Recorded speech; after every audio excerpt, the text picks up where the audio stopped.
Assalamualaikum warahmatullahi wabarakatuh. Waalaikumsalam warahmatullahi wabarakatuh. Alhamdulillahirabbil alamin. Assalatu wassalamu ala asyrafil anbiya wal mursalin Sayyidina Muhammadin wa ala alihi washabihi ajmain. Amin amma ba'du. Hei penguasa, adillah pada kami tak bodoh. Meski memang kami tak pandai, tapi kami berjanji akan tetap mengkritik sesuai isi hati. Hei penguasa, ini kami rakyat jelata. Engkau ada untuk siapa? Hei penguasa, ini kami rakyat jelata. Mau sampaikan semua keluh kesah. Bekerjalah dengan hati, pakai empati. Jangan banyak intrik, apalagi bikin tadi. Bijaklah dalam membuat peraturan. Jangan sampai bikin aturan yang berat sebelah.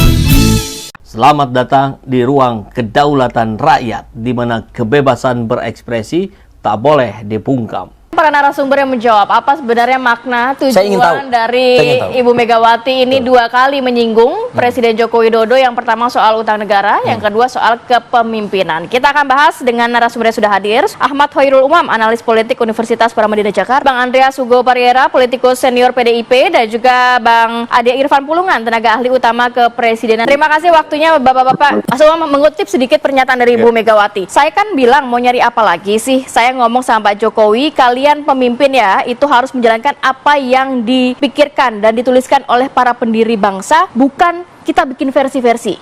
Nah, ini kan akhirnya banyak spekulasi yang beredar di masyarakat kan, berbeda pandangannya. Ini kalau dari sisi Mas Umam, apa sih tujuan dan juga maksud Bu Mega ini? Tentu yang bisa menjawab Bu Mega. Bisa dimaknai apa mungkin ya oleh Mas Umam? Kebatinannya ya. Suasana kebatinannya itu yang kemudian menjadi multi interpretable. Bahwa kemudian statement ini disampaikan, ini ada titik beda dibanding yang sebelum-sebelumnya. Kalau sebelum-sebelumnya, Bu Mega itu termasuk yang sangat keras. Ofensif yang sebelum-sebelumnya. Ofensif. Kalau yang sekarang itu relatif keras, tetapi tidak sekeras yang sebelumnya. Tone-nya berbeda. Tone-nya berbeda. Berbedanya, kalau yang sebelumnya keras, tapi sama sekali tidak menyebut siapa yang menjadi titik sasaran tembak. Kalau sekarang, tone-nya agak light, tetapi Mention disebutkan. satu nama. Dan ini, teman-teman media, dianggap sebagai momentum pertama, bagaimana Bu Mega kemudian menyebut nama Pak Jokowi secara langsung. Yang bisa kemudian kita cermati, beberapa hal. Pertama, bahwa statement dari Bu Mega ini sebagai sebuah kritik ya, justified. Bicara tentang utang, bicara tentang pemimpin negara yang seharusnya berorientasi pada apa yang disampaikan oleh para pendiri bangsa,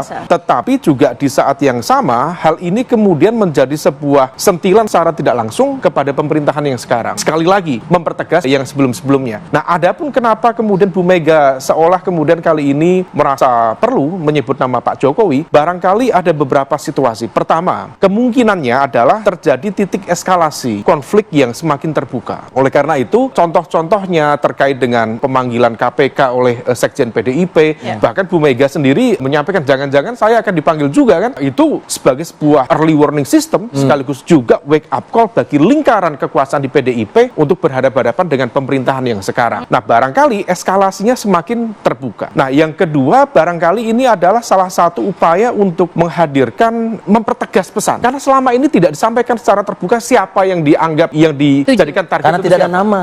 Karena serangan secara umum itu barangkali merasa tidak begitu efektif, maka sekarang disebutkan nama. Nah, disebutkan nama itu adalah salah satu upaya untuk melokalisir secara langsung bahwa ini kritikannya diarahkan kepada pemerintahan sekarang, Jokowi. Maka ini menjadi cukup menarik karena bagaimanapun juga seolah ini mempertegas bagaimana kemudian positioning antara Bu Mega dengan Pak Jokowi dan apa yang dirasakan. Jadi tadi suasana kebatinan di internal teman-teman PDIP tampaknya sedang bersiap untuk berhadapan secara diametral. Tanda kutip perang terbuka tadi ya. Kekuasaan yang ada saat ini. Benarkah seperti itu kalau mendengarkan tafsir dari Mas Umam, Bang Andreas Hugo Parera? Mas Arief, kita tahu kalau Bu Mega tuh yang kita kenal, beliau adalah seorang politisi yang konstitusionalis. Dalam arti apa? Ketika berbicara tentang masalah kebangsaan, masalah kenegaraan, beliau selalu berpegang pada hal-hal yang ya merupakan kesepakatan kita bersama sebagai bangsa dan negara. Nah, itu jelas ya Ibu Mega bicara soal apa yang sudah digariskan, apa yang sudah diputuskan oleh founding father, oleh para pendiri bangsa, bagaimana itu kita jaga dan kita teruskan, kita kembangkan. Bukan kita membuat versi sendiri. Juga dalam hal-hal yang berkaitan dengan ketaatan kita terhadap hukum, ketaatan kita terhadap norma dan etik. Beliau selalu bicara dalam konteks ya sebagai seorang negarawan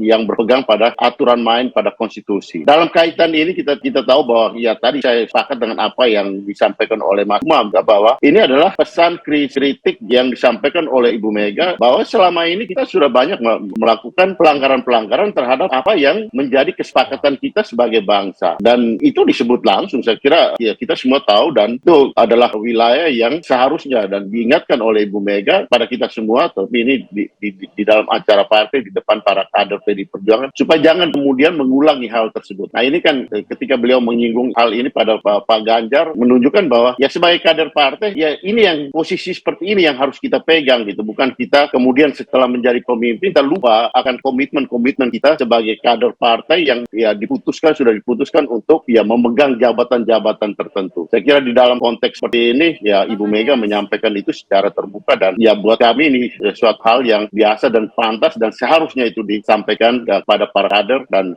ya masyarakat pun mengetahui itu. Bang Andreas, nanti mungkin boleh juga ditanggapi, apakah memang sempat ada pernyataan dari Bu Mega bahwa sudah ngomong dengan Pak Jokowi? Apakah bisa dimaknai oleh masyarakat sebenarnya komunikasi itu sudah dilakukan sebelum Bu Mega menyatakan itu di ruang publik? Mas Ade Irfan, kalau misalnya mencermati dari sisi istana atau Presiden Joko Widodo menanggapi pernyataan dari Bu Mega seperti apa ini? Kita nggak tahu persis ya apa yang menjadi maksud dan tujuan ucapan Ibu Mega itu menyampaikan kepada Pak Jokowi. Tentunya yang bisa memahami secara utuh dari ucapan itu ya Ibu Mega sendiri. Kita kan hanya bisa menafsirkannya berbagai macam tafsiran ya. Tapi maksud saya adalah kalau saya bisa mengatakan ini adalah ungkapan seorang ibu kepada anaknya, seorang pemimpin kepada keluarga besarnya. Karena ucapan itu kan disampaikan dalam forum internal partai PDIP ya Bang Andrea ya. Jadi tentu ini adalah penguatan terhadap internal di PDIP sendiri, melihat atau kedepannya bagaimana partai PDIP sendiri membangun kesolidan gitu. Jadi yang pasti bagi kami ini ya biasa-biasa saja hubungan Ibu Mega dengan Pak Jokowi masih tetap baik-baik saja, masih tetap melakukan komunikasi yang seperti dikatakan Ibu Mega ya, dan Ibu Mega sendiri sampai saat ini masih sebagai ketua badan pengarah dua lembaga yakni BPIP dan